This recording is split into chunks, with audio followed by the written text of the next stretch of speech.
Now we have other species like our beautiful parrotfish. They will also do this. They also are our algal eaters.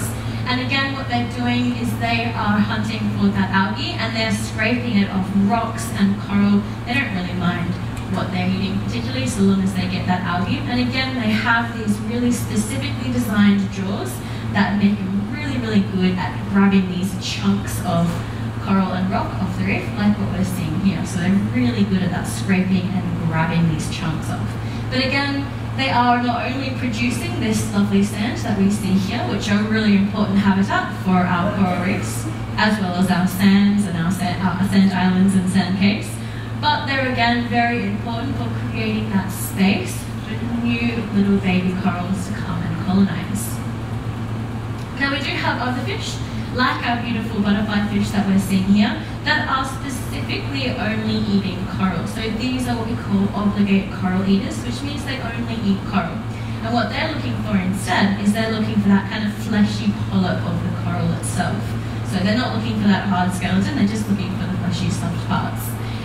And they have these really adorably, almost these modified mouths that you see here, which are specifically designed to get into little areas of the coral itself to eat better at those little polyps. And you have some species that will eat soft corals, some species that will eat hard corals. They generally kind of have their favorites. The butterfly fish, they're a really, really cute fish in the sense that they tend to have these little pairs for life, and they even have this little secret language that only the two of them know, so really sweet little fish. But again, they do have that modified mouth like we're seeing here, and it will depend on the type of coral that these types of fish eat. It will depend on that particular mouth, that structure that they have. Now we have other fish like the tube blue wrasse here, which also is specifically designed to eat these coral polyps as well. And you can see that more modified mouth on this particular fish as well. And again, they're looking for that fleshy part of the coral, and what these fish and the butterfly fish is looking for is that densely packed zooxanthellae, that algae in the tissue of the coral, because it's really, really high in nutrients. So that's what they're looking for. Now turtles too, they are a bit of an unlikely predator of our corals, but turtles are notorious for eating jellyfish. It's one of their favourite things to eat, and corals are very closely related to jellyfish, they're both cnidarians. And so turtles have been known to have a nice old munch on our corals as well. In particular, they do like our soft corals more so than the hard corals, as you see them having a nice little eat here. Apparently they taste really good for turtles. And they do eat a huge variation of species, but again, they tend to prefer to like those soft corals. And you can see them having a great little dinner of these corals here as well. You do sometimes see them eating hard corals as well, like we see here. But most of the time, when you do see turtles actually eating coral, they're mainly eating the soft corals that they can get their hand or get their fingers on. But very cute to see, even if it does get the corals eaten. Now, the most destructive of our coral eaters is, of course, the notorious crown of thorns starfish. Now, these starfish are pretty amazing in terms of starfish standards. Because they are a starfish, they're in echinoderm, so they can regenerate, which we'll get to why that's a problem in a little bit. But these starfish are actually naturally occurring on pretty much all the reefs in the Indo-Pacific specifically. So they are pretty important in terms of keeping these reefs actually healthy. So in normal numbers, they, again, eat these corals. They're another obligate coral eater. They only eat corals. And they eat these corals and they create space for new juvenile corals to come and colonize. So really important in creating that diversity within our coral reefs. But when they become in outbreak numbers, well, that's when we have a problem. But these starfish, will give you a brief overview of how their body structure works. You have their underside, which is covered in these tube feet, which kind of move through a kind of hydroponic system. And then we have this mouth in the very center here called their oral cavity. And this is both their mouth as well as their exit point for everything too. And then on the top of their body, they are covered with these incredibly venomous spines. So very, very nasty if you happen to get spiked by one of them. And this particularly can cause a lot of problems to humans. If you are spiked with these venomous spines, it causes very, very painful swelling and infection that can last for weeks. And you can only really be stabbed 3 times by these particular starfish, or you'll start to have kind of like this really almost anaphylactic reaction to them as well, so not particularly nice. Now, again, they are naturally occurring on these reefs, and they do move over the corals in this really amazing kind of flexible way because they are moving by that hydroponic system. They are mostly filled with a lot of water, so when you lift them out of the water, they become really floppy, and even their spines will become floppy and everything. But you can see they're actually moving pretty fast. So this is not sped up, this is real time of them actually moving. So for a starfish, they're pretty fast moving over a reef. They also get very big as well. So the biggest I've seen, most people will tell you they get to around 60 centimeters, but the biggest I've seen was around 80 centimeters, so massive. Pretty incredible as well. Now, this is how they will leave their, what we call a feeding scar behind.